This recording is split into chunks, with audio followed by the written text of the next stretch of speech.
அலுவலர்களே, நலத்திட்ட உதவிகள் பெறுவதற்காக வருகை தந்துள்ள பயனாளி பெருமக்களே, பெரியோர்களே, தாய்மார்களே, பத்திரிகை மற்றும் ஊடகத்துறை சார்ந்திருக்கக்கூடிய நண்பர்களே, உங்கள் அனைவருக்கும் என்னுடைய அன்பான வணக்கம். கடலாக இருந்து நிலமாகி மனித இனம் தோன்றதுக்கான தடயங்கள் கொண்ட ஊர் இந்த அரியலூர். அதோட அடையாளமாக தான் கள்ளங்குறிச்சியில் டைனோசர் முட்டைகள் கண்டெடுக்கப்பட்டுச்சு. ஒரு காலத்தில் மிக அடர்ந்த வனப்பகுதியாக இருந்து பெரும்புலியூர்னு அழைக்கப்பட்ட பகுதி இந்த பெரம்பலூர். இப்படிப்பட்ட வரலாறு கொண்ட அரியலூர், பெரம்பலூர் மாவட்டங்களுக்கான அரசு விழாவில் கலந்து கொள்வதிலே நான் பெருமைப்படுகிறேன். அரியலூர் ஆற்றல் மிக மாவட்டமாகவும் பெரம்பலூர் பெரும்பலம் கொண்ட மாவட்டமாகவும் அமையணும் என்பதுதான் நம் அரசுடைய நோக்கம். அந்த அடிப்படையில் தான் அரியலூர் மாவட்டத்தில்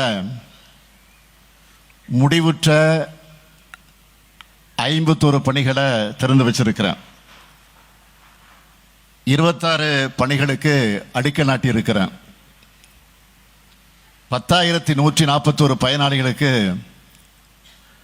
பல்வேறு நலத்திட்ட உதவிகள் வழங்கப்பட இருக்கு. பெரம்பலூர் மாவட்டத்தில் முடிவுற்ற 456 பணிகளை திறந்து வச்சிருக்கிறேன். 27 பணிகளுக்கு அடிக்கல் நாட்டி இருக்கிறேன். 11,721 பயனாளிகளுக்கு பல்வேறு நலத்திட்ட உதவிகள் வழங்கப்படவிருக்கிறது. மொத்தமாக சொன்னால் 173 கோடியே 96 லட்சம் ரூபாய் மதிப்பில் அடங்கியிருக்கக்கூடிய நலத்திட்ட உதவிகள் வழங்கக்கூடிய விழாவாக இந்த விழா நடைபெற்றுக் கொண்டிருக்கிறது. இந்த விழாவை அரசு பெருவிழாவா ஏற்பாடு செஞ்சிருக்கக்கூடிய போக்குவரத்து துறை அமைச்சர் அரியலூர் அரிமா மாண்புமிகு எஸ். சிவசங்கர் அவர்களுக்கும்,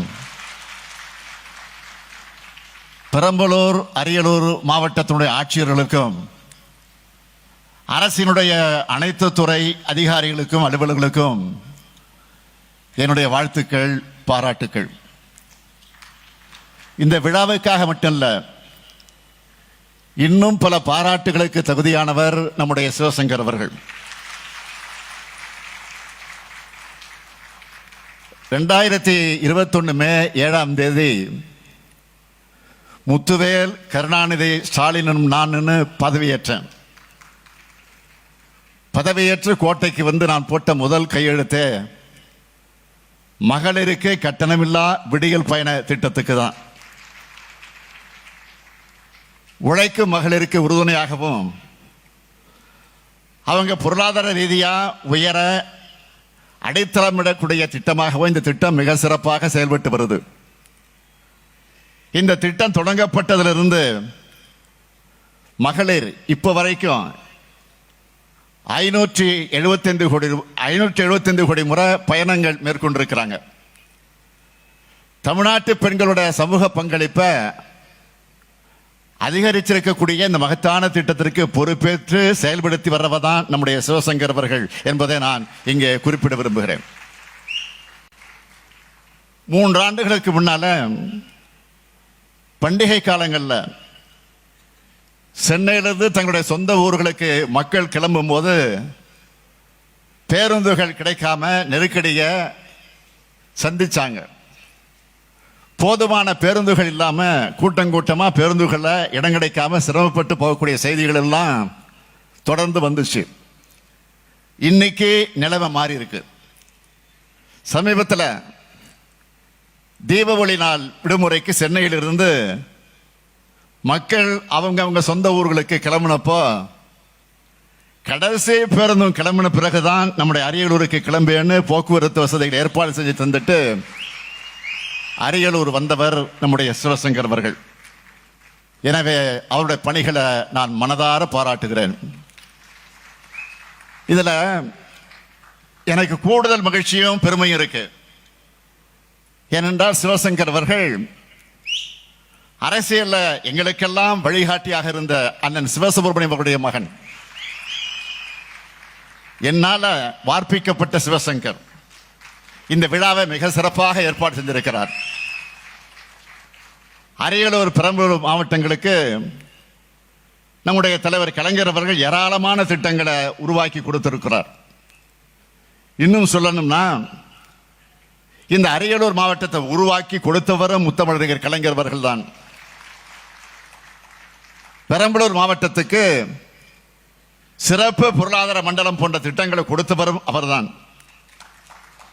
கடந்த 3 ஆண்டுகள்ல நம்ம திராவிட மாடல் ஆட்சியில மாமன்னர் ராஜேந்திர சோழனுக்கு புகழ் வகையில் ஆடி திருவாதிரை தினம் அரசு விழாவாக கொண்டாடப்படும் அறிவிச்சோம்.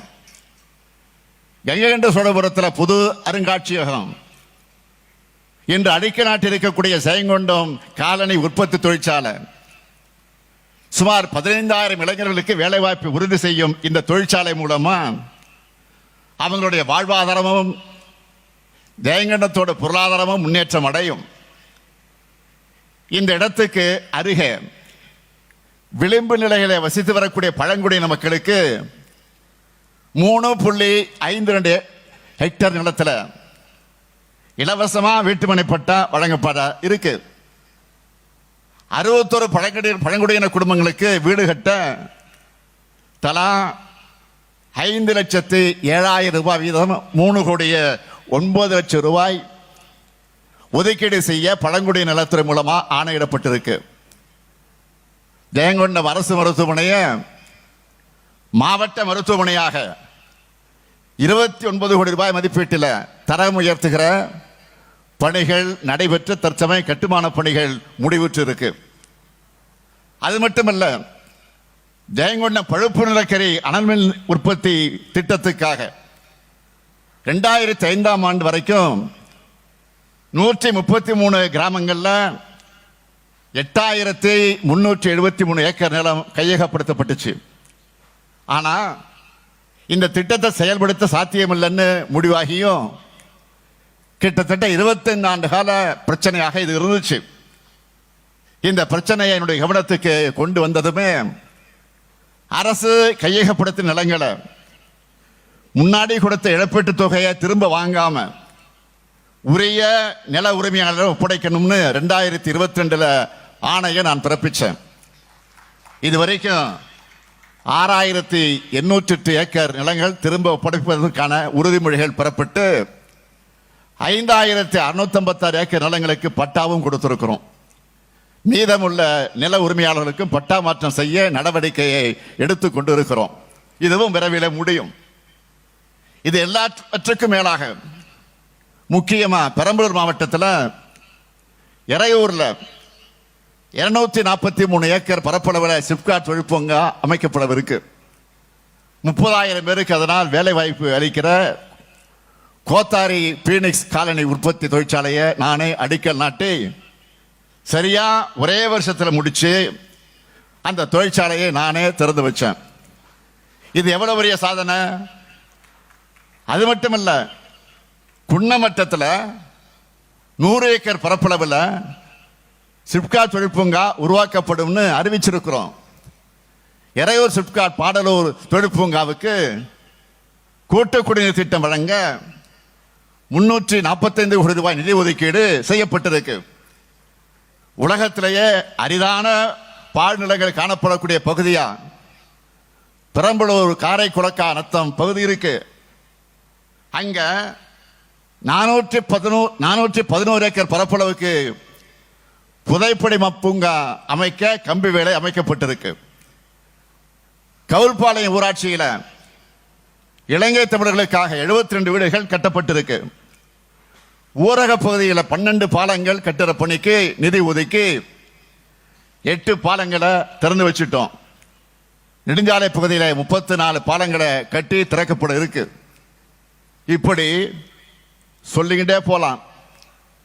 இவ்வளவு திட்டங்களை தீட்டி தந்தவர் என்பதால் தான் உங்க முன்னாடி இன்றைக்கு நான் கம்பீரமாக நின்று கொண்டிருக்கிறேன்.